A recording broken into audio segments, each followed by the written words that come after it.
พ่อแม่พี่น้อง FC ทุกท่านทุกคนนะครับสวัสดีรวมไปถึงพี่น้องทุกภาคส่วนนะครับสวัสดีครับสวัสดีในยามค่ำคืนนี้นะครับไม่สูงกูก็คำไม่สูงปองไม่พี่น้องใต้ปาหน้าลุงอาน้องยิ่งน้องใจกูก็กูคนถาพี่น้องคนคือใต้เฮามาอยู่กะไรเสียมวานเอาไม่สูงและยินดีครับตอนกูก็กูคนเข้ามาเฮ็ดเขาเฮ็ดภาคใต้เฮาในการในวันมื้อนี้เขาก็ช่องใต้พูดชแนลทำอาหารของพันคนใต้หรือว่าช่องใต้เฮ็ดข้าวพักในการเนาะ วันนี้นะครับผมช่องใต้พูดชินทำอาหารบ้านคนไตนะครับวันนี้ก็จะพาพ่อแม่พี่น้อง FC ทุกท่านทุกคนมาแปลงกับข้าวในนามหลักสูตรเมนูบ้านคนไตด้วยกันอีกแล้วนะครับวันนี้ก็คือผมจะพา FC ทุกท่านทุกคนนะครับมาแปลงกับข้าวนะครับวันนี้ก็ผมจะขอแนะนำก่อนว่าเป็นเมนูอะไรที่น่ากินและน่าจะอร่อยที่สุดนะครับนั่นก็คือวันนี้นะครับอันนี้ก็เป็นหมูกรอบนะครับหมูกรอบนั่นเองนะครับหมูกรอบนะครับอันนี้เป็นหมูกรอบนะครับอันนี้เป็นหมูกรอบกรอบนะครับอันนี้ก็ผมจะตอนนี้มันชิ้นใหญ่ไปนะครับผมสับหรือซอยชิ้นใหญ่ไปผมจะนำกลับมาซอยหรือหั่นชิ้นเล็กๆนะครับชิ้นเล็กๆนะครับแล้วก็ผมจะนำกลับไปผัดอีกหนึ่งรอบนะครับไปทอดหรือไปผัดอีกหนึ่งรอบให้มันกรอบๆนะครับแล้วก็ผมจะนำกลับขึ้นมาทำเป็นเมนูพื้นบ้านคนไทยนะครับเมนูหลักสุดนี้นะครับนั่นก็คือเรียกว่าจะทำตำน้ำพริกหมูกรอบนั่นเองนะครับจะตำน้ำพริกหมูกรอบนะครับเนาะในส่วนของอันนี้ก็เป็นโถนเน่าแผ่นโถนเน่าไต้นะครับเนาะใส่ทุกครั้งทำทุกมื้อจะต้องมีโถนเน่าแผ่นโถนเน่าไต้แบบนี้นะครับผมมีพี่น้อง FC ทุกท่านทุกคนวัตถุดิบหรือผักที่ต้องกินกับมีอะไรบ้างนะครับวันนี้ก็ไม่เยอะนะครับนิดหน่อยนะครับก็มีผักอันนั้นก็เป็นผักเป็นกระดำเป็นมะละลุ่งนะครับพี่น้องคนใต้เนาะเป็นกระลำกะหล่ำปีนะครับนั่นก็เป็นมะเขือเจ้าพระยานะครับมะเขือเจ้าพระยานี่ผมล้างเรียบร้อยก็มีรากชูด้วยนะครับรากชูอันนี้ก็เป็นรากชูนะครับกินกับรากชูในส่วนของนี่ก็เป็นมันฝรั่งนะครับมันฝรั่งนี่ก็ผมจะต้มก่อนนะครับตอนนี้ผมยังไม่ได้ต้มเดี๋ยวรอแป๊บหนึ่งนะครับอันนี้ก็พี่น้องคนใต้เฮาห้องมาเตาตื้นเนี่ยครับเตาตื้นเนี่ยครับเคี่ยมนะคะเนี่ยเตาตื้นกินกับน้ำพริกเนี่ยอร่อยมากๆกรอบกรอบหอมนะครับแล้วก็จะมีทั้งมะแตงไห้แตงโสนในขณะแตงใหญ่ๆเนี่ยอร่อยครับแตงเขี้ยมแล้วก็โอเคแล้วก็มีทั้งต้นหอมผักชีเนาะครับแล้วก็มีทั้งโถนเน่าแผ่นนะครับถั่วลิสงนะครับผมจะคั่วให้มันหรือว่าทอดให้มันกรอบแล้วนำกลับขึ้นมาตำไม่ต้องละเอียดมากก็มีใส่ลงไปในน้ำพริกหมูกรอบนี้นะครับโอเคพอมีพี่น้อง FC ทุกท่านทุกคนคอยรับชมและติดตามนะครับในยามค่ำคืนนี้ครับเป็นกับข้าวเมนูพื้นบ้านคนไทยมื้อดึกนะครับโอเคมาพูดคุยทักทายกันแล้วก็มาทำกับข้าวเมนูพื้นบ้านคนไทยด้วยกันเนาะพอมีพี่น้อง FC ทุกท่านทุกคนนะครับก่อนอื่นนะครับผมจะนำผมจะไปปิ้งอันนี้ก่อนนะครับไปปิ้งโถนเน่านะครับไปปิ้งโถนเน่าแล้วก็ย่างอันนี้กันสุกหอมจะได้หอมๆเนาะแล้วก็มีหอมแดงนะครับแล้วก็มีพริกนะครับโอเคมาจัดไปผมพี่น้องรอแป๊บนึงใจเย็นๆนะครับผมจะเอาในลงไปก่อนโอเคจัดไปผมพี่น้องถ้าเป็นแบบนี้มันก็ใหญ่ไปผมก็อาจจะผ่าครึ่งนะครับเดี๋ยวผมจะผ่าครึ่งสักหน่อยผ่าครึ่งสักหน่อยผ่าครึ่งครับผมพี่น้องอันนี้ก็จะผ่าครึ่งจะเป็นหอมแดงนะครับหอมแดงครับอันนี้ก็ได้ใส่ทั้งลูกได้เพราะมันลูกเล็กอยู่นะครับแก่นเล็กอยู่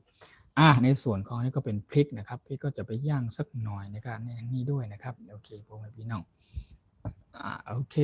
แล้วก็จะมีโถนเน่าผมก็จะปิ้งย่างไปด้วยนะครับทำน้ำพริกอร่อยนะครับวันนี้สำหรับเมนูพื้นบ้านคนไทยในยามค่ำคืนนี้มาพ่อแม่พี่น้อง FC ทุกท่านทุกคนมากินด้วยกันนะครับมากินด้วยกันใจเย็นๆรอแบบหนึ่งใจเย็นๆ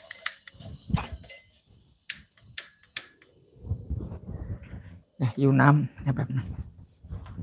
ใจเย็นๆรอสักครู่นะครับพ่อแม่พี่น้อง FC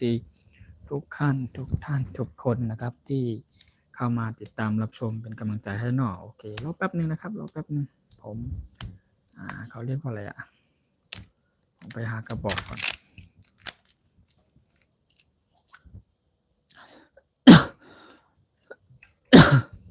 โอ้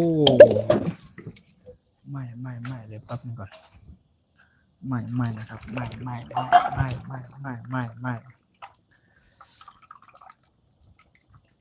จะต้องย่างอันนี้ก่อน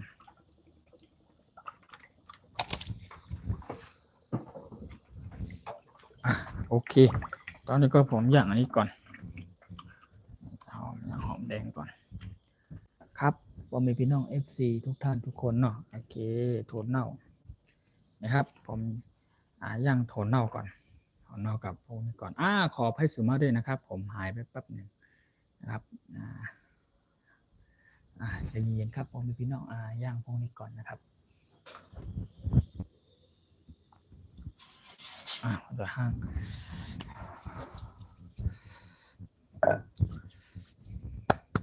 สวัสดีครับสวัสดีทุกท่านทุกคนนะครับสวัสดีพ่อแม่พี่น้อง FC ทุกภาคส่วนนะครับมาทำกับข้าวแปลงกับข้าวหลักสุดเมนูบ้านคนไทยด้วยกันนอกมาทำเมนูอร่อยๆนะครับวันนี้นะครับพ่อแม่พี่น้อง FC ทุกท่านทุกคนนะครับมาอย่าเพิ่งไปไหนมาก่อนเข้ามาHi everyone Hi my FC everyone welcome to in my Thai food channel ทำอาหารพื้นบ้านคนไทยนะครับ everyone thank you so much thank you ขอบคุณมากครับ I come to see you my FC everyone now my FC everyone coming so many people coming follow for me thank you very much thank you ย่างโถเน่าอยู่ย่างโถเน่าอยู่หอมอร่อยมากๆเลยครับอร่อยมากๆครับบอลพี่น้องคุกปนย่างโถเน่าหอมแต่หอมว่าอร่อยแต่อร่อยแต่เขาบอกว่าเฮ็ดอย่างเฮ็ดแต่เฮ็ดเจาะแจะครับบอกทำอะไรทำแบบจริงๆจังๆนะครับอย่าทำเล่นทำนู่นทำนี่ทำแบบจริงๆจังๆนะครับโอเคขอบคุณจากการกดไลค์กดแชร์กดติดตามขอบคุณมากๆครับสวัสดีทุกท่านทุกคนนะครับสวัสดีครับอันนี้หมูนี่มันจะต้องปิ้งหรือว่าทอดก็ได้นะครับเดี๋ยวเอาอีกรอบนึงให้มันกรอบๆเนาะจะได้หอมเอาให้หอมเลยให้หอมนะครับกับข้าวเมนูนี้กรอบแล้วแต่ว่ามันชิ้นใหญ่นะครับผมก็จะนำกลับไปย่างไปปิ้งอีกหนึ่งรอบนะครับตอนนี้ผมกำลังปิ้งโถเน่าหรือย่างโถเน่าอยู่นะครับโถเน่าย่างโถเน่าแป๊บนึงครับผมเป็นพี่น้อง FC หอมเด็ดก่อนนะสุดยอด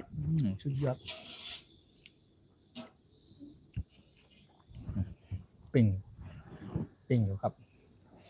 จะได้หอมเนาะเอาให้หอมเลยหอมสุกทุกอย่างจะต้องหอมโถเน่านะครับโถเน่าเรียบร้อยโถเน่าหอม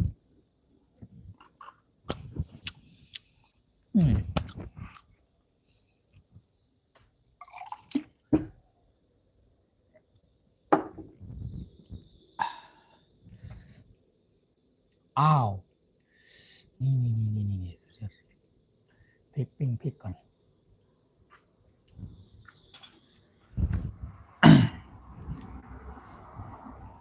จัดไป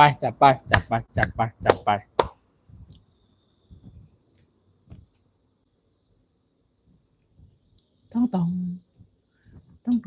เนี่ยพริกเขาก็ปิ้งเนาะปิ้งให้มันสุกข้างอันนี้ข้างตะไคร้แล้วก็หอมแดงนะครับขอบคุณมากครับขอบคุณจากการกดไลค์กดแชร์กดติดตามขอบคุณเข้ามาso many people coming in my Thai food channel ทำอาหารพื้นบ้านคนไทย everyone thank you welcome to everyone thank you ตะไคร้หอมโอ้โหมันฮ้อนหน่อย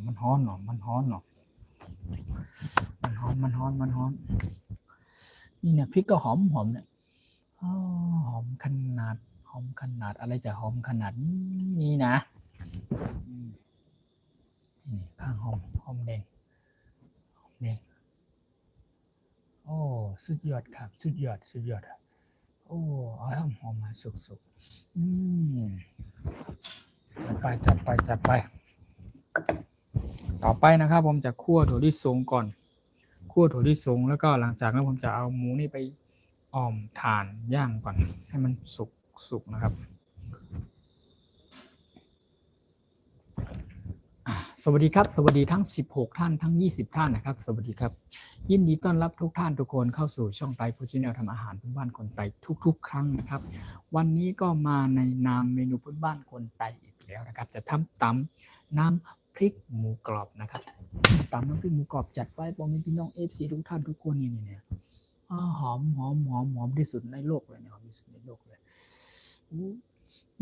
อีกนิดนึงใจเย็นครับผมมีพี่น้อง FC ปั๊บเดี๋ยวก็ได้กินเอาแบบให้หลวนที่สุดบ้วยที่สุดวันนี้จัดไปพี่น้องปูจัดไปนี่เป็นตะไคร้หอมย่างปุ๊บอันนี้ก็หอมอันนี้ก็หอมจัดไปนี่ก็หอมเปรี้ยใจครับหอมเปรี้ยใจแปลว่าหอมขนาดนี่โอเคจากนี้นะครับคั่วใส่ตัวที่สองคั่วนี่ก่อนรอแป๊บหนึ่งเลยพี่น้องรอหิวข้าวอยากกินกับข้าวอร่อยอยากกินเมนูอร่อยนะครับต้องหลักสูตรเมนูพื้นบ้านคนไทยในยามค่ำคืนนี้ครับเมื่อค่ำเมื่อคืนนะครับอร่อยแน่นอนแต่ทำตามน้ำพริกหมูกรอบสูตรพื้นบ้านคนไทยจัดไปพอมีพี่น้อง FC ทุกท่านทุกคนจัดไปครับโอ้จัดไปครับ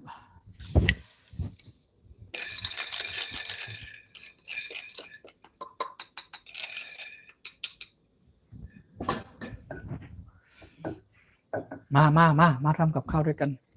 ผมมีพี่น้อง FC ทุกท่านทุกคนเข้ามาแปลงกับข้าวหลักสูตรเมนูพื้นบ้านคนใต้ด้วยกันอร่อยนะครับเอาให้สุกใจเย็น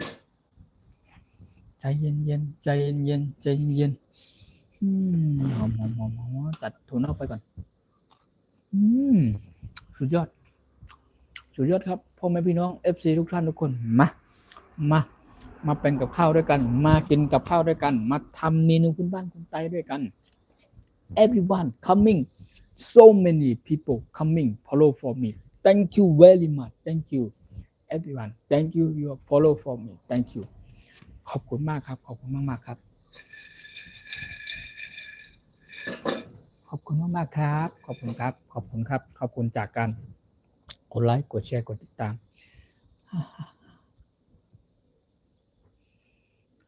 หอมเปรี้ยใจแปลว่า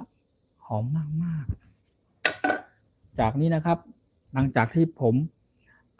กำลังคั่วหรือทอดถั่วลิสงอยู่คั่วนะครับอย่าคั่วให้มันสุกแล้วผมจะนำกลับขึ้นมาเอาเปลือกมันออกหน่อยแล้วก็ผมต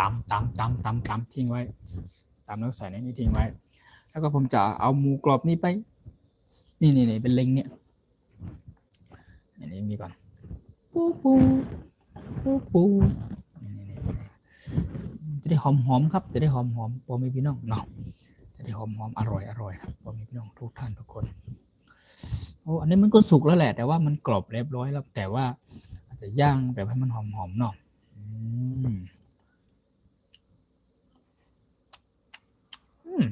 ยอด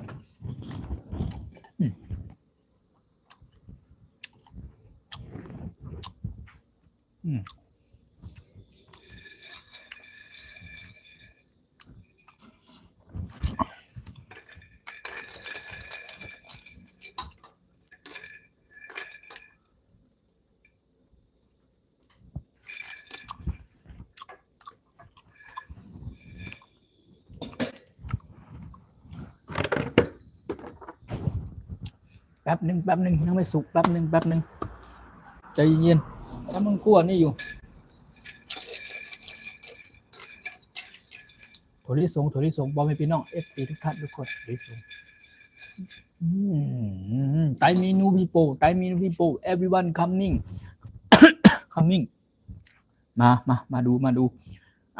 ลูกมีไตเมนู people ลูกมี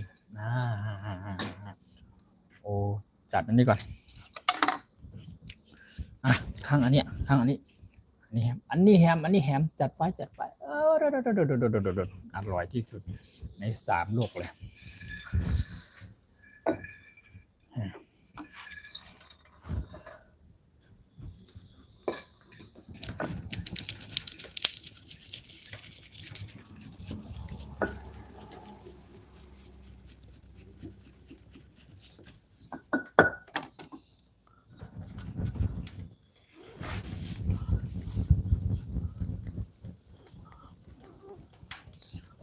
อุ้ยฮ้อนไม่ร้อนนี่เนี่ยได้เนี่ยโอ้ดูนี่จัดไปผมมีพี่น้องนี่เราต้องย่างแบบนี้แบบนี้ก่อนสุกใจเย็นใจเย็น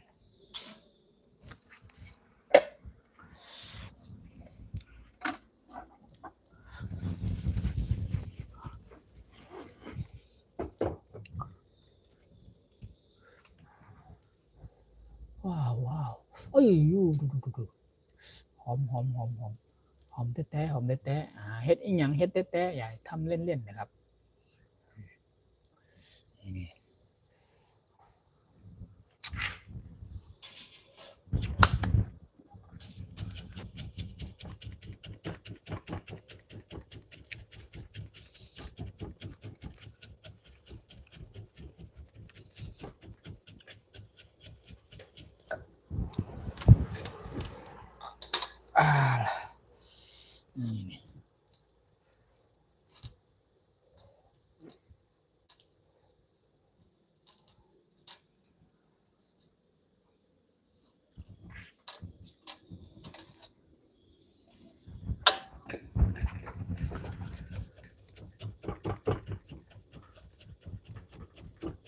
เราไม่ต้องตำละเอียดมากครับถั่วลิสง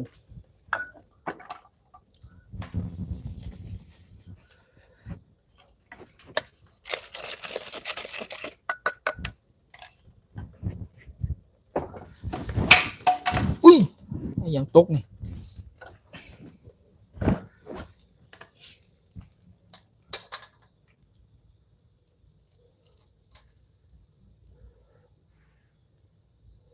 โอ้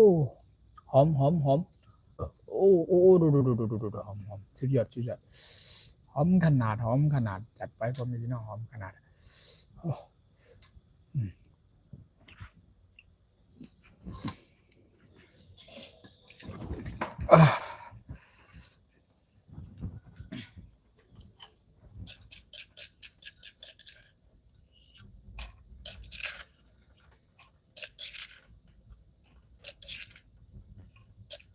อันนี้ถั่วลิสงที่เขาคั่วเนาะทอดเขาคั่วเรียบร้อย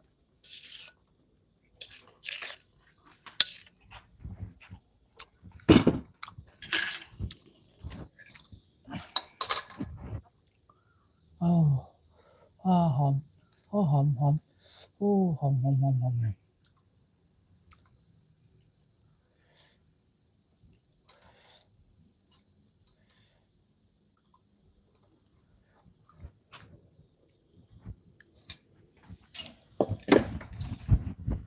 โอเค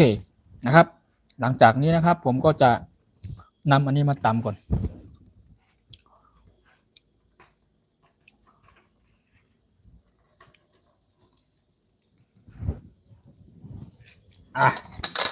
เรียบร้อยนะครับแล้วก็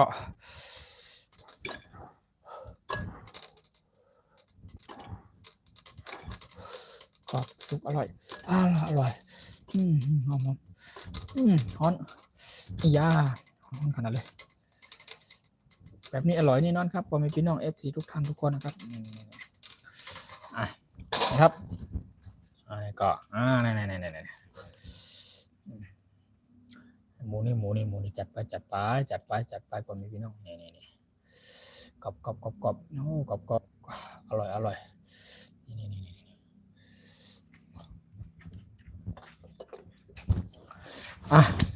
หลังจากนี้นะครับต้มอันนี้ก่อนมันฝรั่งโปเตโต้ตุง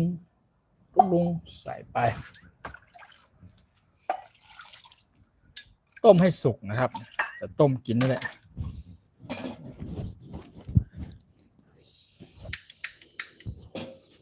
โอเคafter เนาะ after หมูเรียบร้อยอันนี้ครับต่อไปนะครับผมก็จะเอาอันนี้มาถั่วเน่าตามถั่วเน่าไต้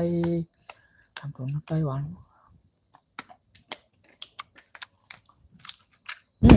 อร่อยนี่นน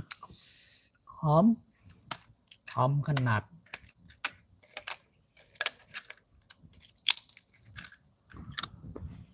ผมต้มมันฝรั่งอยู่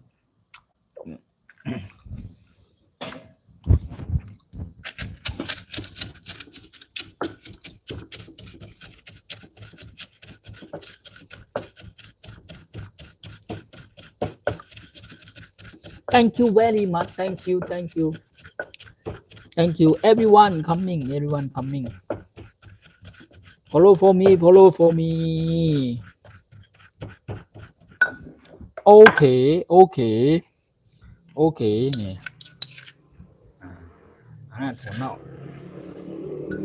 ถั่วเน่าพ่อแม่พี่น้อง FC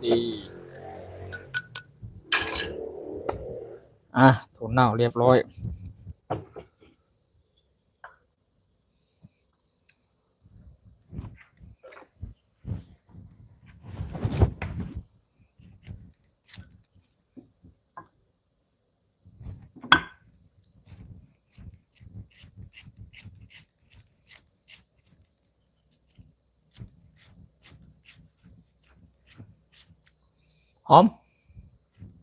หอมตะไคร้ปิ้งเนาะตะไคร้ปิ้งตะไคร้ย่าง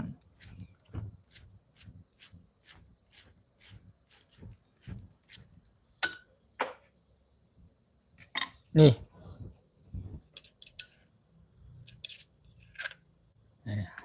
ตะไคร้ใส่ตะไคร้ลงไปตะไคร้ปิ้งเนาะก็หอมแดง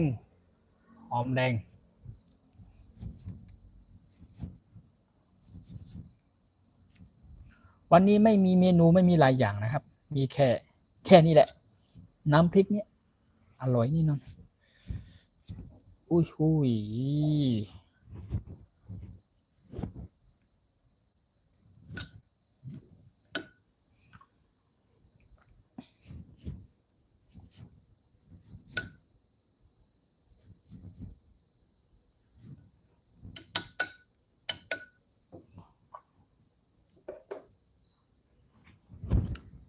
พริกสไปซี่แน่นอนชัวร์นะครับผมก็จะตำเดี๋ยวก่อนเกลือ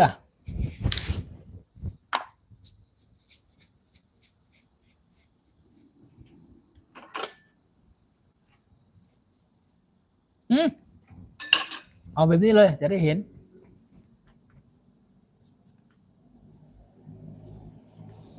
เกลือบน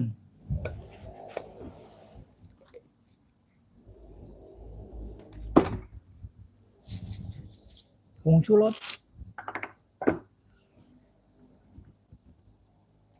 ครับผมพี่น้องโอเคผงชูรสผงรสดี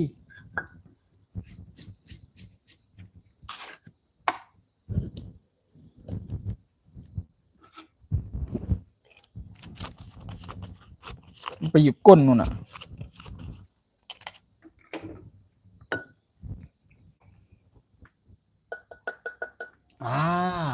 ผงรสดีนิดหน่อยน้ำตาล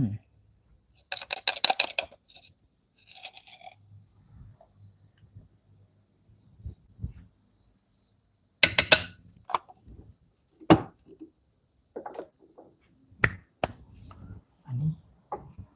โอเคตำ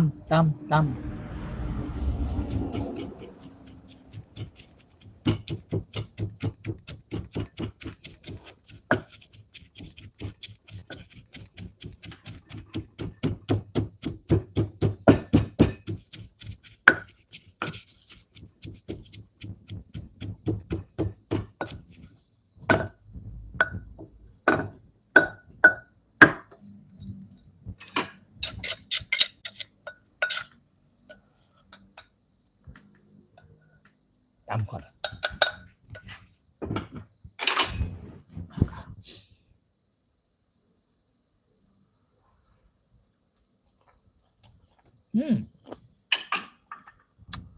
so good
โอ้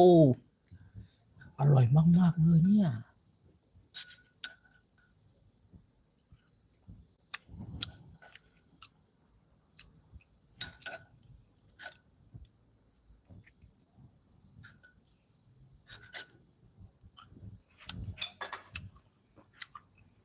กูด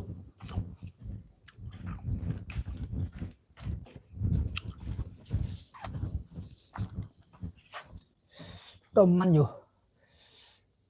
มันฝรั่งโปเตโต้ตบโปเตโต้ครับนี่โอเค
สวัสดีครับสวัสดี FC ทุกท่านทุกคนนะครับ Hi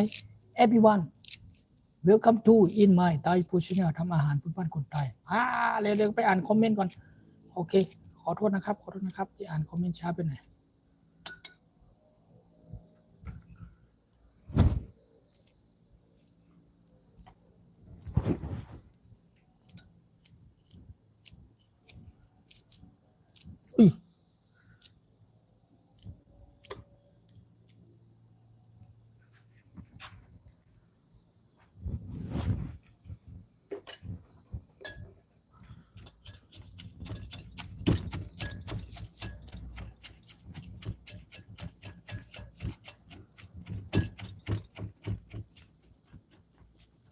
Thank you very much. Thank you.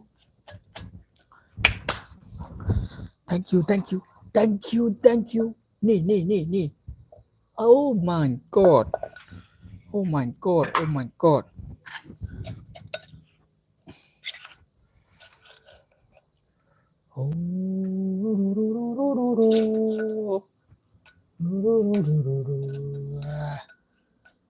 จัด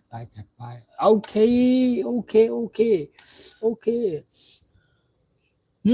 อร่อยแน่นอน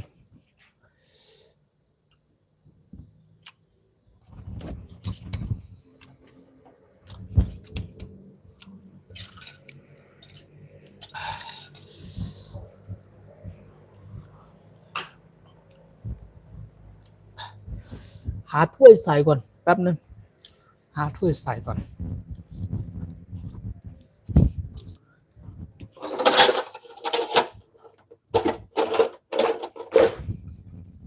หาถ้วยใส่ก่อน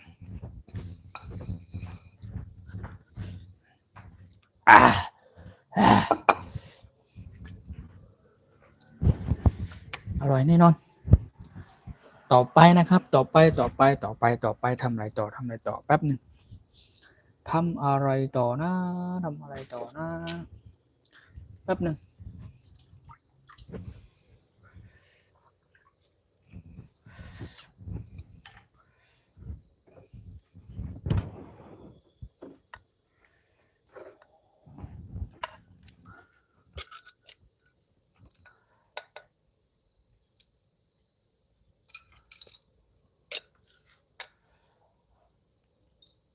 โอ้โหดู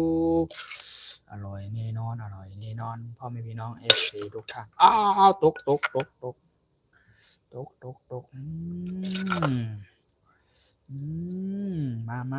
มา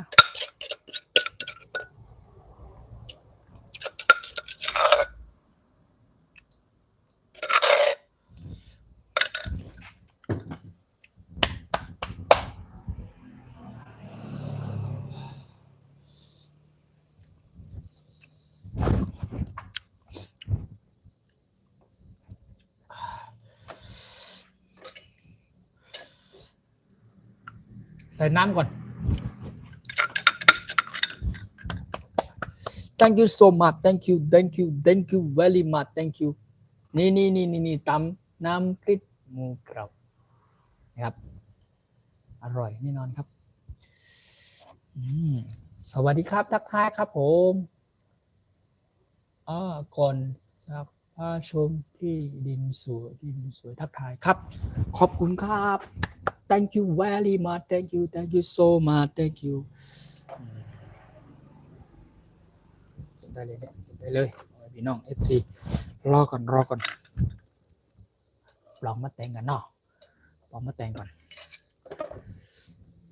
โอ้โห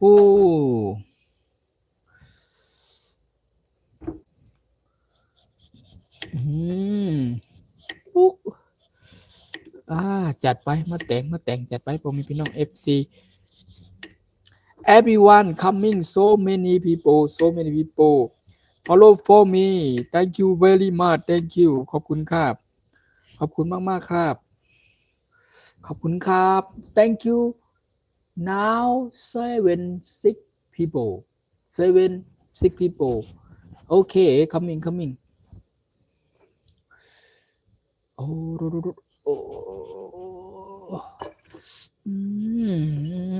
จัดไปพวกแม่พี่น้องจัดไปอย่าผมตกตก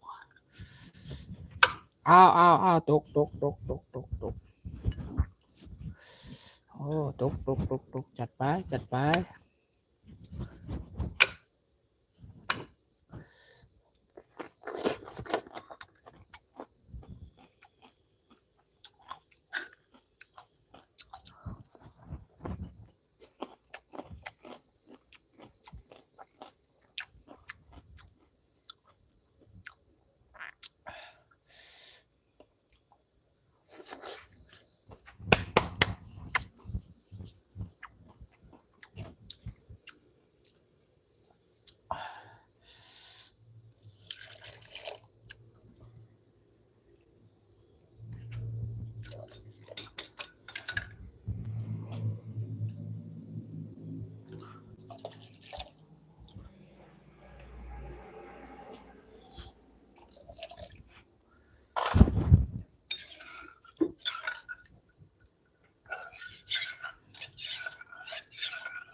good job good job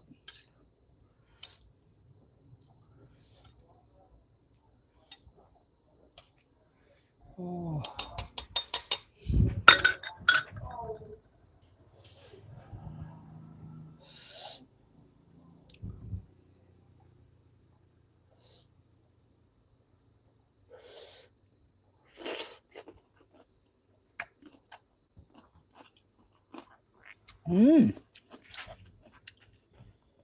สุดยอดอ่ะ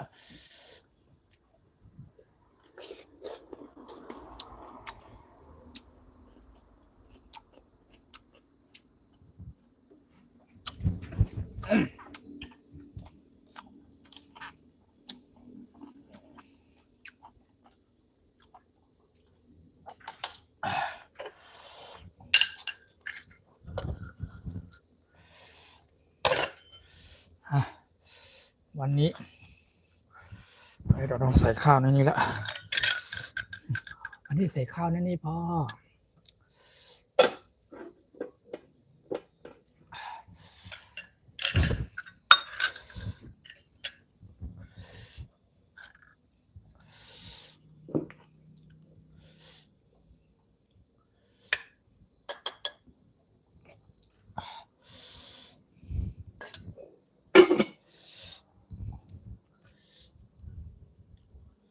โอ้จัดไปจัดไป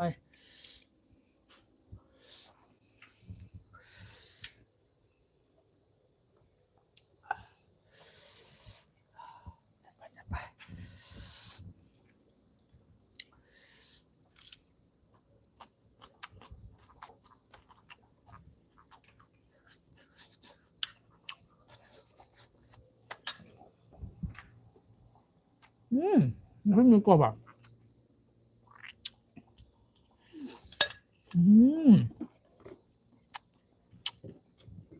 ยอดอ่ะ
อร่อยมากๆครับตำน้ำพริกหมูกรอบครับ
Thank you so much.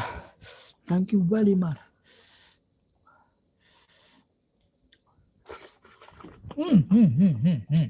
อยากลง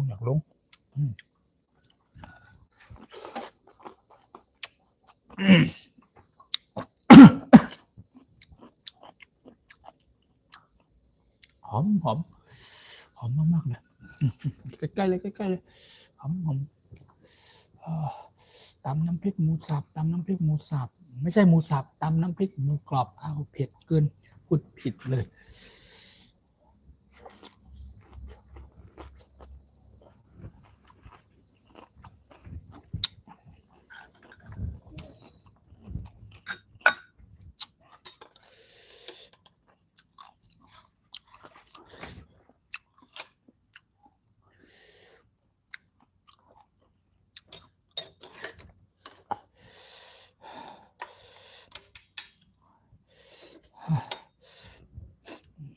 มันฝรั่ง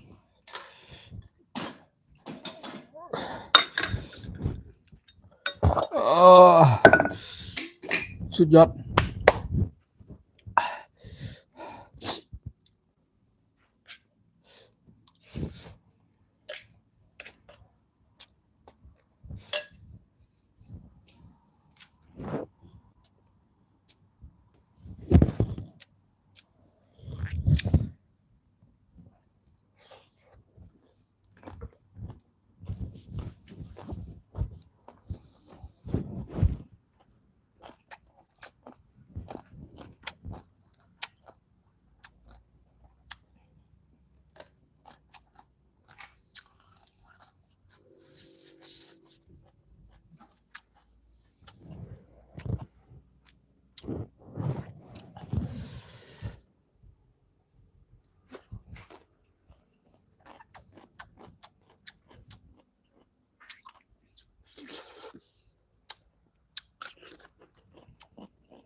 นางหมู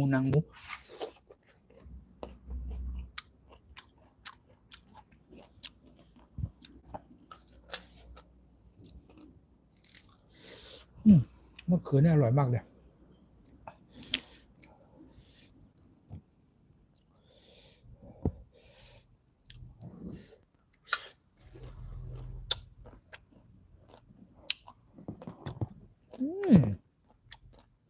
อร่อยสุดยอด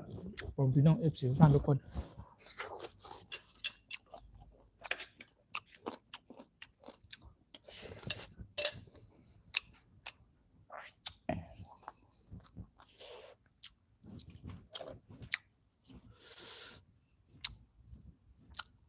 เฮ้ยฮอน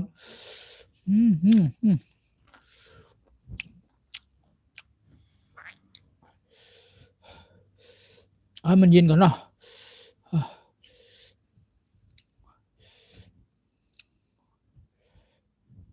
อย่า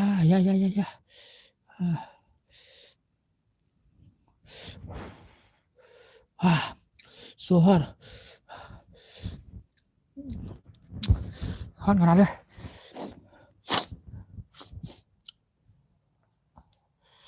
เอ้ย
ครับทักทายครับสวัสดีครับสวัสดีทั้ง20ท่านครับทั้ง30ท่านครับขึ้นมาทั้ง70ท่านทั้ง80ท่านครับขึ้นมาเมื่อกี้เนาะโอเคมาเข้ามาติดตามรับชมเป็นกำลังใจให้นะครับขอบคุณมาก thank you so much thank you very much thank you for everyone my MC thank you ขอบคุณมากครับขอบคุณครับยินดีต้อนรับทุกท่านทุกคนเข้าสู่ช่องไทยฟู้ดชาแนลทำอาหารเพื่อบ้านคนไทยนะครับ Welcome to everyone in my Thai Food Channel ทำอาหารเพื่อบ้านคนไทยนะครับ Thank you so much Thank you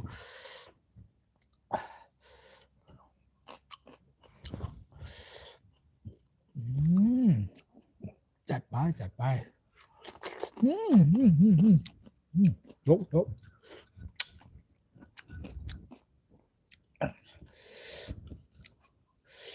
อร่อยมากๆเลยอ่ะแล้วมันเป็นหมูกรอบเนี่ย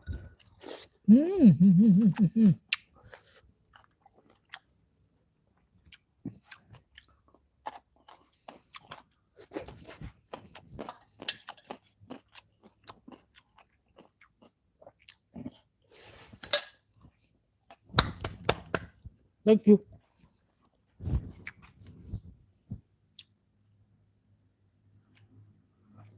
กดไลค์กดติดตามด้วยนะครับโอเค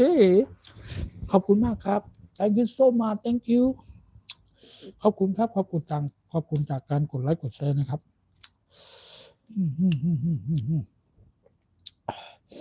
ตำน้ำพริกหมูกรอบนะครับตำน้ำพริกหมูกรอบครับหลักสูตรเมนูพื้นบ้านคนไทยนะครับ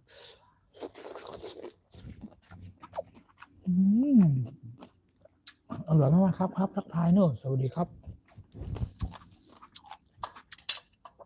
หิวไหมครับ everyone so hungry now coming ครับ Thai menu people นะครับ this Thai menu people so good นะครับอร่อยมากthank you very much thank you for your comment thank you ขอบคุณครับ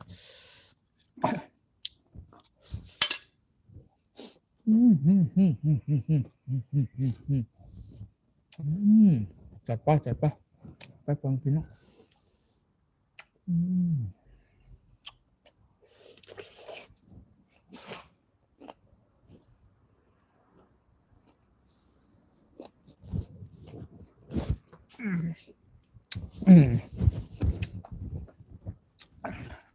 หอมอร่อยนะครับเพราะว่าทุกอย่างผมปิ้งหรือย่างนะครับอร่อยมากๆสุดยอด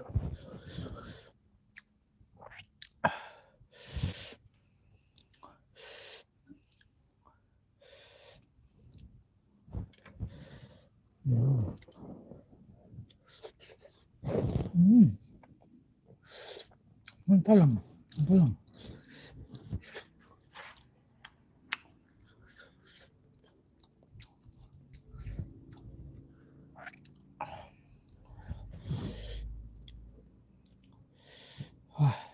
จัดไปจัดไป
สุดยอด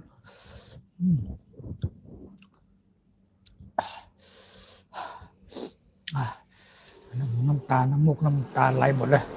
เดี๋ยวนี้มันสุดยอดแต่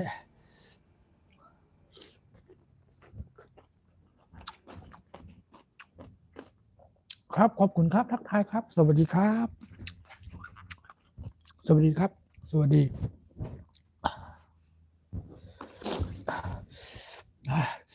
spicy very spicy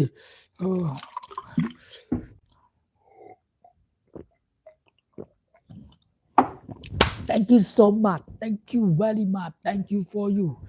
like thank you very much thank you so much thank you ขอบคุณครับขอบคุณมากครับ welcome to everyone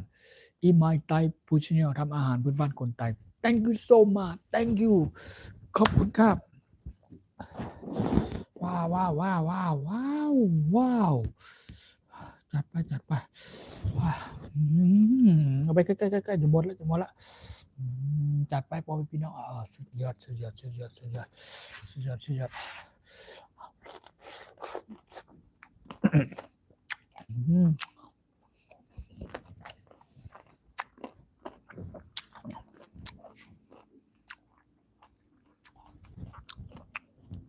thank you ขอบคุณครับ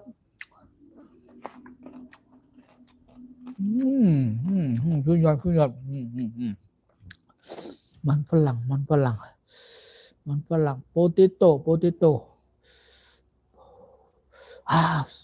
ฮ้อนขนาดเลยโซฮอตเฮ้ยตำน้ำพริกพื้นบ้านคนไทยนะครับตำน้ำพริกหมูกรอบนะครับจัดไปพ่อแม่พี่น้องครับทุกอย่างครับปิ้งหรือย่างเรียบร้อยแล้วก็นี่มันฝรั่งจัดไปไม่ต้องห่วงไม่ต้องห่วงครับพ่อแม่พี่น้อง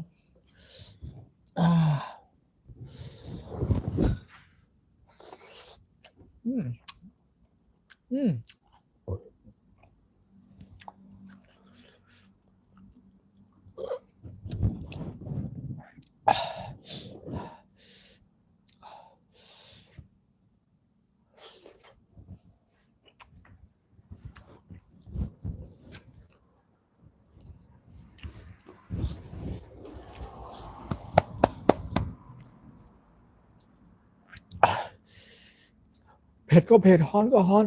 อร่อยก็อร่อยสุดยอด so good อร่อยมากๆเลยดีมากจัดไปแต่งมาแต่งจัดไปหมดเลยจะได้หมดเลย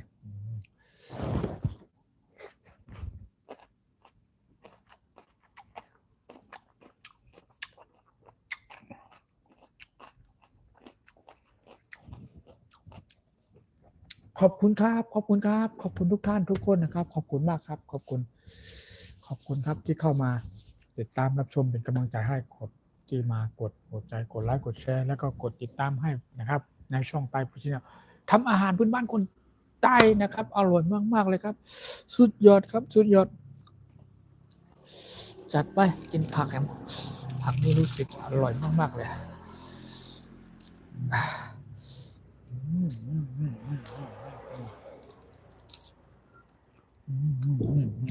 จัดไปจัดไปจัดไปจัดไปจัดไป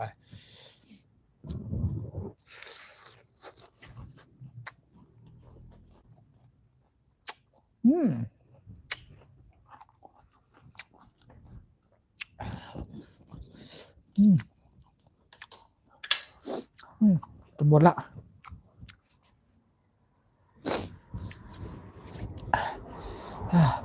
จะหมดละสุดยอดเผ็ดมากเลยเผ็ดมากๆเดี๋ยวรอแป๊บหนึ่งนะ just moment everyone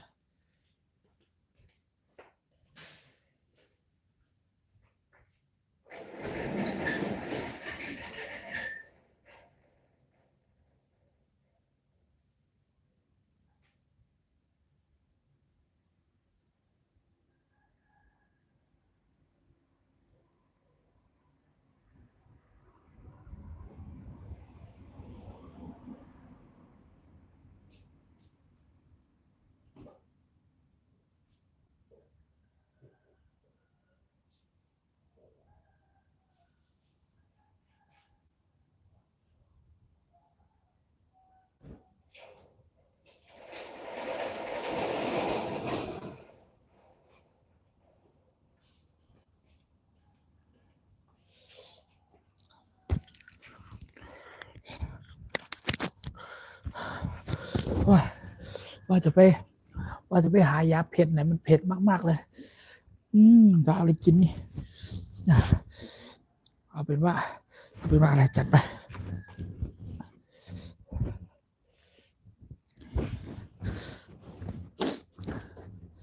จัดนี้ไปก่อนแล้วกันเนาะมันเผ็ดมันทั้งเผ็ดทั้งอร่อยนะครับทั้งมันโอ้ไก่พอคันแล้วเนี่ยไก่คันแล้วเนี่ยซิกเก้นเนี่ยเห็นบอกซิกเก้นร้องเนี่ยซิกเก้นร้องครับเห็นบอกกินฝรั่งสักหน่อยเพราะว่าเผ็ดเนาะเผ็ดไม่ไหวแล้วตอนนี้ครับso spicy ขึ้นมาแล้วเหรอ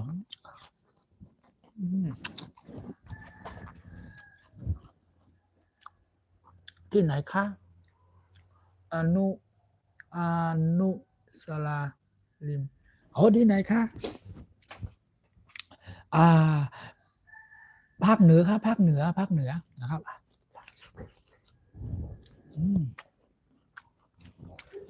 ภาคเหนือครับแก้เผ็ดนะครับยังมาอิ่มเดี๋ยวจัดต่อ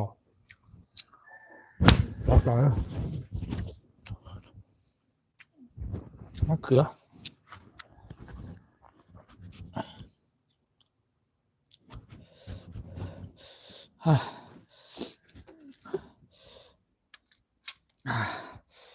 สุดยอดครับผม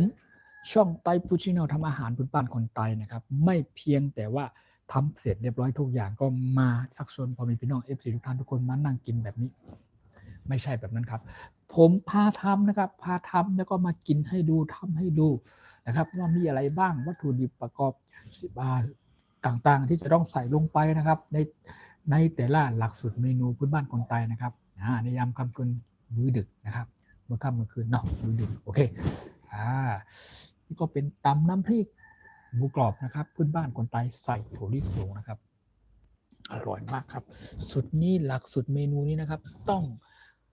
เมนูพื้นบ้านคนไต้เท่านั้นนะครับเมนูคนไต้เท่านั้นจัดไปมะเขือ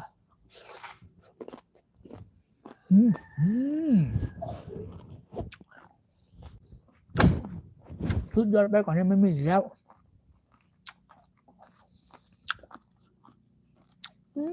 อร่อยทันใจสุดยอด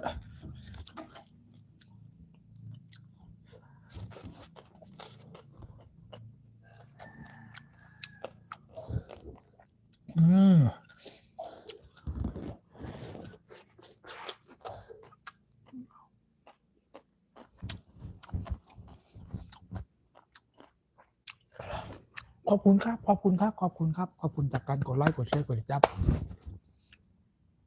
ปันเอ็นปันแห้งข้าวหน่อยปันเอ็นปันแห้งหน่อยเป็นกำลังใจให้หน่อยนะครับเป็นกำลังใจให้หน่อยนะครับเข้ามาแล้วเป็นกำลังใจให้หน่อยครับ Thank you so much thank you thank you for your like thank you for your comment thank you for your follow for me everyone so many people coming follow for me thank you so much thank you welcome to everyone เข้ามาไอไตพุชเนลทำอาหารพื้นบ้านคนไทยนะครับ everyone thank you so much thank you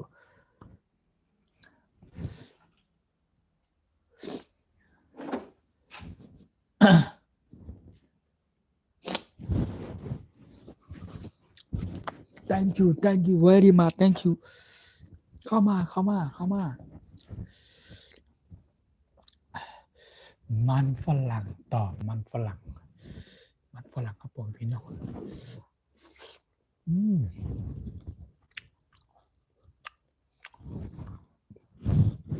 ก็จะหมดแล้ว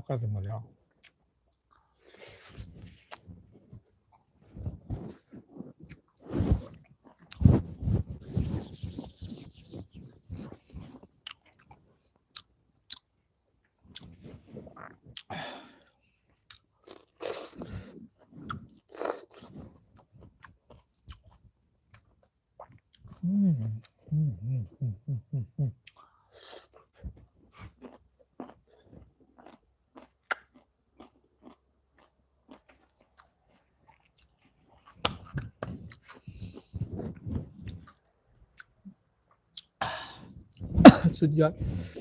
อดบอมเป็นพี่น้อง FC ทุกท่านทุกคนนะครับกับข้าวหลักสูตรเมนูบ้านคนไทยในวันนี้นะครับขอบคุณมากขอบคุณจากบอมเป็นพี่น้อง FC ทุกภาคส่วนนะครับไม่ว่าจะเป็นพี่น้องทางทุกภาคถิ่นนะครับแล้วพี่น้องทุกส่วนเผ่านะครับหรือพี่น้องต่างประเทศต่างถิ่นต่างแดนนั่นนะครับโดยเฉพาะพี่น้องคนใต้ชาวไทยใหญ่ของเรานั่นเองนะครับที่เข้ามาเป็น FC ติดตามรับชมเป็นกำลังใจให้ขอบคุณมากครับขอบคุณมากครับโอเคนะครับขอบคุณมากครับตอนนี้ก็เวลานะครับตอนนี้ก็ตีหนึ่งครับตีหนึ่ง1 AM already นะครับ now 1 AM now นะครับ time ตีหนึ่งนาทีพอดีเลยนะครับตอนนี้นะครับโอเคขอบคุณมากครับขอบคุณจากพี่น้อง FC ทุกท่านทุกคนที่คอยเข้ามาติดตามรับชมเป็นกำลังใจให้ผมทุกๆครั้งนะครับในการทำคลิปทำช่องทำวิดีโอนะครับขอให้บอกมีพี่น้อง FC ทุกท่านทุกคนเข้ามาแล้วขอมีความสุขสนุกสนานกับการเข้ามารับชมช่องไต้พุทธินธรรมอาหารบ้านคนไทยนะครับได้เห็นทั้งวิดีโอเห็นทั้งแบบไลฟ์สดเห็นทั้งคลิปยาวคลิปสั้นนะครับเกี่ยวกับในหลักสูตรเมนูพื้นบ้านคนไทยนะครับสอนวิธีการทำต่างๆตั้งแต่ต้นแรกจนจบก็มีสามารถเข้าไปดูในคลิปหรือวิดีโอความยาว20 30 40นาที1ชั่วโมงก็มีนะครับเป็นที่ผมอัปโหลดลงไปไว้นะครับฝากเข้ามาติดตามรับชมเป็นกำลังใจให้นะครับ everyone เข้ามา can you follow and comment for me comment นะครับแล้วก็ฝากเป็นแห่งอกแห่งใจให้กันนะครับทุกท่านทุกคนขอบคุณมากนะครับแฮมสักประมาณสักตีหนึ่ง15 นาทีเนาะหรือ10 นาทีหรือ15 นาทีนะครับผมจะขออนุญาตลงไลฟ์ผมจะหยุดแล้วนะครับโอเคครับขอบคุณมากสำหรับวันนี้นะครับนี่ผมมีพี่น้อง FC หลายๆท่านที่เข้ามาติดตามรับชมเป็นกำลังใจให้ผมขอบคุณมากๆเนอะขอบคุณนะครับขอบคุณครับขอบคุณทุกท่านทุกคนขอบคุณยินดีต้อนรับเข้าสู่ช่องไต้พุทธินธรรมอาหารบ้านคนไทยทุกท่านทุกคนและผมมีพี่น้อง FC คนไทยชาวไต้แล้วก็เช่นกันนะครับที่เขามาเป็นแห่งอกแห่งใจเป็นกำลังใจให้ผมขอบคุณมากๆเนอะขอบคุณครับขอบคุณครับจัดผลไม้ต่อนิดนึงเพราะว่าจัดน้ำพริกจะหมดถ้วยแล้วดูดิน้ำพริกเนี่ยเมื่อกี้เนี่ยถ้วยใหญ่เบ้อเลยเนี่ยจะหมดแล้ว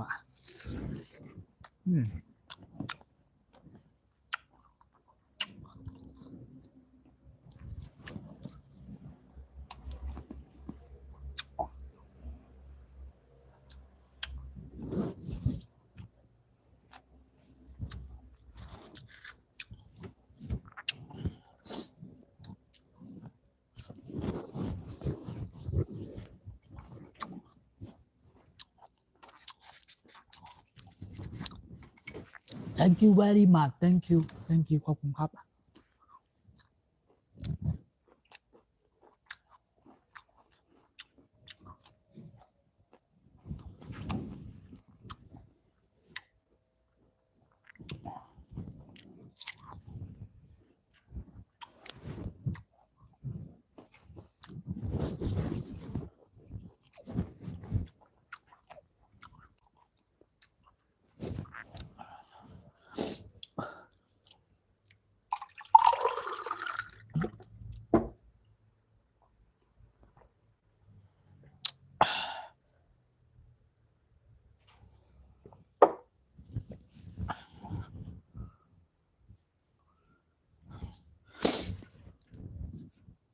ขอบคุณมากๆครับขอบคุณจากการกดไลค์กดแชร์กดติดตามให้นะครับขอบคุณมากๆครับขอบคุณครับตอนนี้ก็ผมใช้เวลาไป1ชั่วโมง1 ชั่วโมง 7 นาทีนะครับก็เวลาก็คือตีหนึ่ง2หรือ3นาทีเนี่ยนะครับก็น่าจะประมาณตีหนึ่ง10หรือ15นาทีนะครับผมก็จะขออนุญาตลงไลน์นะครับย้อนตั้งของรายการอาจยังประมาณบอก3-5นาทีหรือไม่เกินตีหนึ่ง15นะครับเนาะโอเคผมมีพี่น้องทุกท่านทุกคนนะครับยินดีต้อนรับแล้วก็ขอบคุณมาก thank you very much thank you so much thank you โอเคไตเมนูปีโป้นะครับตามน้ำพริกหมูกรอบนะครับหลักสุดเมนูพื้นบ้านคนไทยนะครับเมนูดังเดิมนะครับเป็นเมนูพื้นบ้านคนบนดอยบนป่านะครับก็ชาวดอยชาวเผ่าอย่างพี่น้องคนไทยชาวไทยใหญ่นะครับก็ทำกินแบบเรียบง่ายแบบ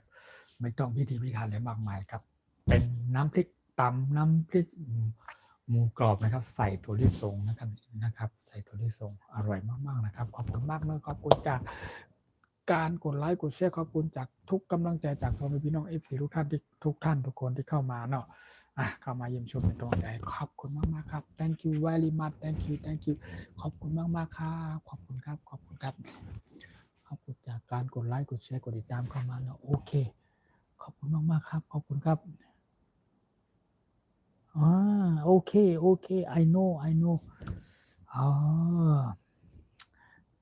สุดยอดขอบคุณครับขอบคุณมากๆครับทุกท่านทุกคนขอบคุณครับโอเคเนาะสำหรับวันนี้นะครับก็ผมมีความสุขดีนะครับมีความสุขแล้วก็มีฟังเขาเรียกว่ามีคำว่าแฮปปี้นะครับแฮปปี้ดีนะครับแฮปปี้ดีการที่ได้มาพบพูดพบพูดคุยทักทายพ่อแม่พี่น้อง FC ทุกท่านทุกคนนะครับในยามค่ำคืนนี้ครับมื้อดึกนะครับก็ในช่องไต้ผู้ชินทำอาหารบ้านคนไทยเนาะพูดคุยทักทายผ่านทางช่องไลฟ์สดของช่อง YouTube ของผมแล้วก็ทำกับข้าวเมนูพื้นบ้านคนไทยให้ดูด้วยนะครับพามากินด้วยกันนะครับก็รู้สึกว่ามีความสุขนะครับมีความสุขและขอบคุณจากทุกกำลังใจจากพ่อแม่พี่น้อง FC ทุกท่านทุกคนที่เข้ามาเป็นแห่งอกแห่งใจครับผมขอบคุณมากๆนะครับขอบคุณพ่อแม่พี่น้อง FC ทุกภาคส่วนนะครับ thank you so much thank you everyone thank you ขอบคุณมากๆครับโอเคนะครับสำหรับวันนี้คืนนี้นะครับผมจะขออนุญาตลงไลน์ขอตัวลาไปก่อนนะครับแค่นี้ก่อนนะครับไว้มาพูดคุยทักทายเจอกันใหม่ในวันถัดไปหรือว่านั่นถัดไปนะครับ โอเคขอบคุณมากๆเลยขอบคุณมากเลยขอบคุณครับขอบคุณครับผลไม้อีก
โอเคครับสำหรับในวันนี้นะครับขอบคุณมากนะครับผมจะขออนุญาตลงไลน์ก่อนนะครับก่อนจะลงไลน์ขอตัวลาไปก่อนไว้มาพูดคุยทักทายกันใหม่ในวันถัดไปหรืออาจจะเป็นพรุ่งนี้วันถัดไปนั่นเองครับขอบคุณมากๆเนอะขอบคุณจากพ่อแม่พี่น้อง FC ทุกภาคส่วนนะครับขอบคุณมากๆครับขอบคุณจากทุกกำลังใจจากพ่อแม่พี่น้องเนาะโอเคเข้ามาปั่นแห้งข้าวในของไทยเฮ็ดข้าวพักไหนก่อนนี่นี่จุ๊บก็ครับใหม่สุกุก็ครับพ่อแม่พี่น้อง FC กูคนทำไว้ก็ข้าวปลามาเฮ็ดตำน้ำพริกหมูกรอบนะครับเฮ็ดน้ำพริกหมูกรอบนะครับหวานเปรี้ยวใจสุดยอดครับพ่อแม่พี่น้องกูคน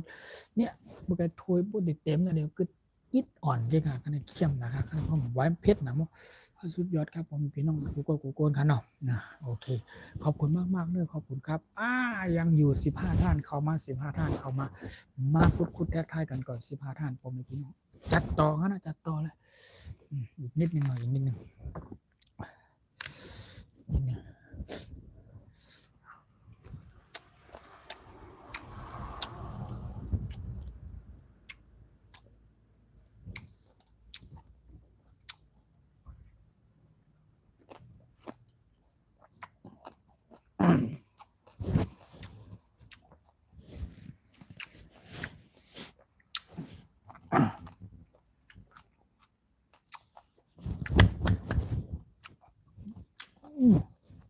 เขาไม่ได้ไปในบันเทิงเขาอย่างน้ำค่ะ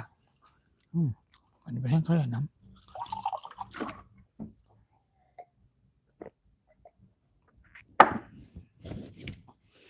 โอเคเนาะทุกท่านทุกคนนะครับไว้มาพูดคุยทักทายกันใหม่บ่ดีเนาะโอเคขอบคุณหลายๆนะครับจากพ่อแม่พี่น้อง FC จากพี่น้องทางภาคอีสานของเขาเนาะแล้วก็ขอบคุณจักนัดเจ้าขอบคุณมากๆนะครับพี่น้องคนเหนือของเขาเนาะขอบคุณครับจากพ่อพี่น้องกลางครับครับพี่น้องทางชนทุกภาคส่วนนะครับทุกท่านทุกคนนะครับขอบคุณมากแล้วก็รวมถึงพี่น้องต่างชาติด้วยนะครับพี่น้องต่างชาติพี่น้องชาวอังกฤษพี่น้องชาวทางอยู่ส่วนยุโรปเนาะทางอเมริกาไปทางนู้นก็ขอบคุณมากๆจากพี่น้อง FC จากพี่น้องFC จากสปป.ลาวแล้วก็มีทาง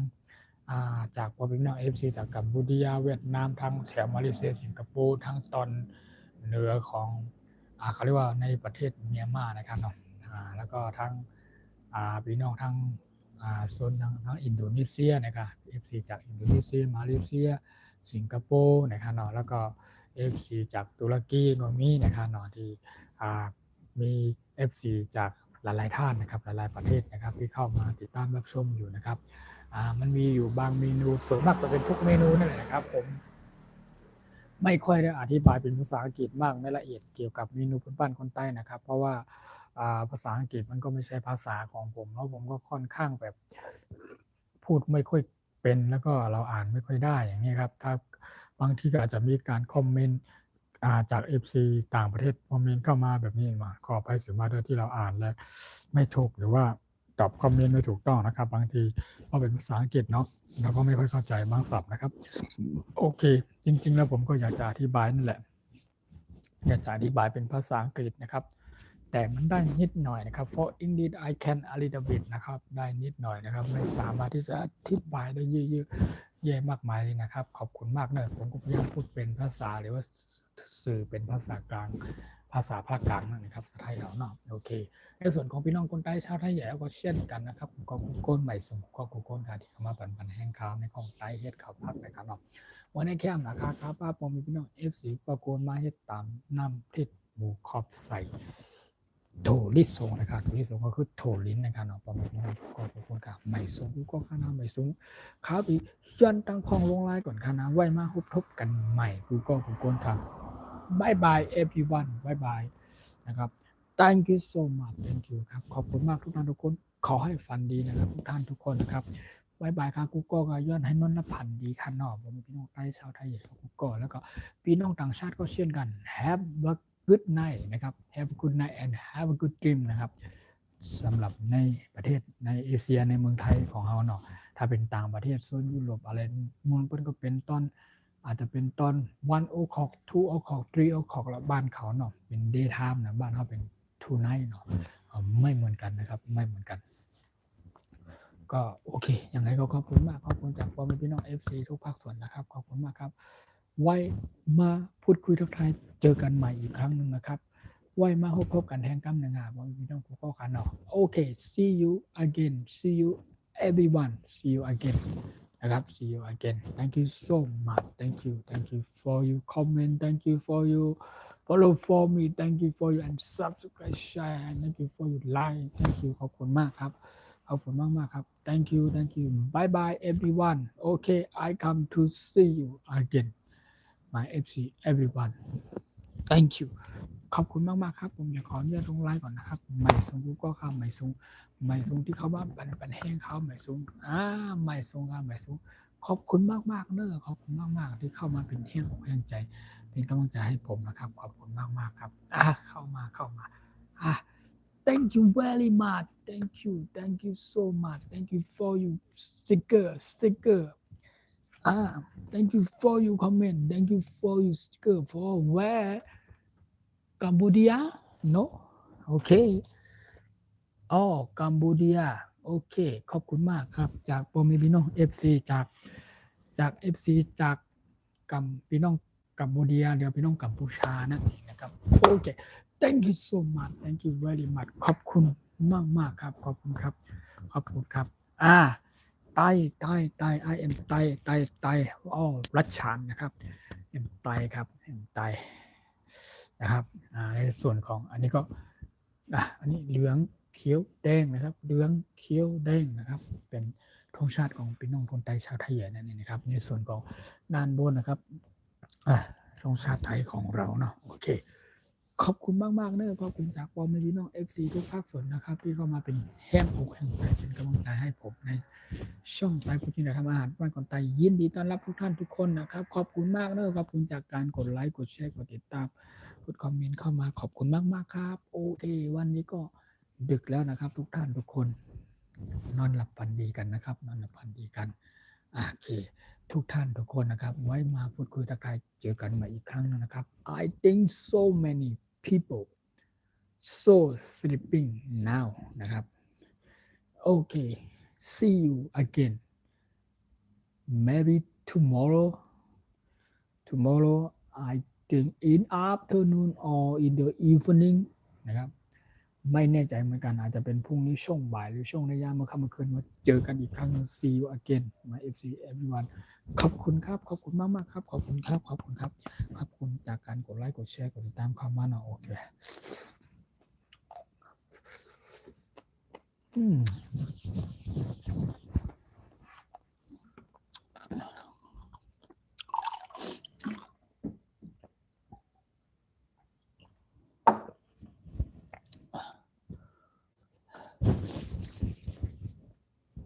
โอเคขอบคุณมากเนอะไว้มาพูดคุยทักทายกันใหม่เจอกันใหม่อีกครั้งนะครับบ๊ายบายนะบ๊ายบา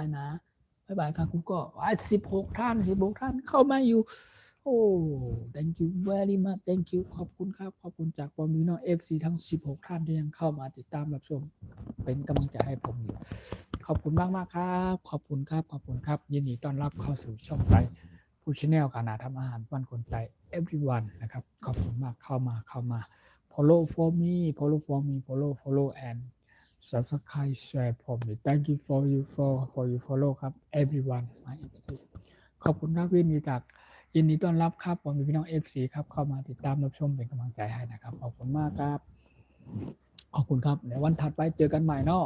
โอเคสำหรับคืนนี้ครับขอบคุณมากครับขอให้ฝันดีทุกท่านทุกคนนะครับมีความสุขกันทุกท่านทุกคนนะครับพรุ่งนี้เข้าในวันMonday นะ Monday พรุ่งนี้เป็นวันจันทร์เนาะวันจันทร์ก็เข้ามาแล้วเลยถึงขึ้นมาก็เป็นวันจันทร์ละขอให้มีความสุขกันทุกท่านทุกคนในวัน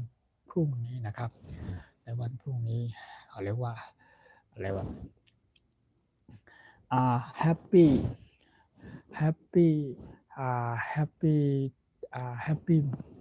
nice to meet you new my FC นะครับ my FC นะครับเขาเรียกว่ามีความสุขในการที่ได้มาพบกันหรือว่าเจอกันอีกครั้งหนึ่งหรือว่ายินดีที่ได้รู้จักFC ใหม่ๆนะครับโอเค my FC new my FC นะครับขอบคุณมากๆครับจากพ่อแม่พี่น้อง FC ทุกท่านทุกคนนะครับแล้วก็เขาเรียกว่าอะไรมีความสุขในทุกๆวันและมีความสุขในการทำอาหารหรือว่าเมนูพื้นบ้านคนไทยนะครับทุกเวลานะครับ happy every time นะครับ for Thai menu people all in my Thai professional ทำอาหารบ้านคนไทย everyone ครับขอให้มีความสุขนะครับกับการทำอาหารบ้านคนไทยหรือว่าการที่ได้เข้ามาติดตามรับชมนะครับขอให้สนุกสนานครับขอให้มีความสุขนะครับโอเคขอบคุณมากบายบาย everyone โอเคขอบคุณมากขออนุญาตวางแต่ละตอนนี้บายบายครับทุกคนข้างหน้าไม่สูง จากการคอมเมนต์ใหม่สูงกูก็ได้คำมาเป็นแห้งข้าวค่ะใหม่สูงค่ะใหม่สูงกูก็ขาหนอพี่น้องคนไทยชาวไทยแย่กูก็ขานะไว้มาพบกันแทงกั้มหนึ่งขานอบข้าวก็มีต้องซื้อใจจ่อมนใจขานอในวันมาได้ขานอบมันก็เป็นตำมันก็เป็นเนี่ยตำน้ำพริกเนี่ยขานอนี่ก็เป็นตำน้ำพริกตำน้ำพริกตำน้ำพริกตำน้ำพริกหมูกรอบนะครับหน่อยคำใต้ก็ห้องว่าตำน้ำพริกหมูกรอบนั่นนะครับเนาะแล้วก็เป็นมันฝรั่งต้มนะครับเนาะแล้วก็เป็นมะเขือเจ้าพระยาผักที่กินกับเนาะแล้วก็มีเมชูหรือลาบชูนั่นเองนะครับแล้วก็มีผักนะครับกินกับอันนี้กินไปด้วยทำไปด้วยก็เป็นเรื่องปกติเนาะโอเคเนี่ยเป็นเต้าตื้นเรื่องคนใต้ห้องเต้าตื้นนะครับเนาะแล้วก็มีมะแตงก็หวานนะครับมะแตงไฮแตงโซนเข้มนะครับโอเคก่อนพี่น้องกันเนาะขอบคุณมากๆขอบคุณจากการกดไลค์กดแชร์กดติดตามเขามากนะครับเนาะขอบคุณมากๆค่ะขอบคุณมากๆโอเคบายบายค่ะบายบายกูก้นคำใหม่สูงกูก็คำใหม่สูงดื่มน้ำสักแก้วอย่าว่างขอเนี่ยลงลายแต่แล้วโอเคง่วงนอนใช่ไหมโอเค I think so many people are so sleeping why everyone มันก็ทุกท่านทุกคนง่วงหลับง่วงนอนใช่ไหมโอเคตอนนี้ก็ตีหนึ่งจะครึ่งแล้วนะครับตีหนึ่งจะครึ่งแล้ว1 AM จะ1 AM 30แล้วนะครับโอเคก็ดึกแล้วนะครับขอบคุณมากสำหรับวันนี้นะครับยินดีต้อนรับทุกท่านทุกคนแล้วก็มีความสุขกันทุกท่านทุกคนนะครับ Happy everyone นะครับ Happy everyone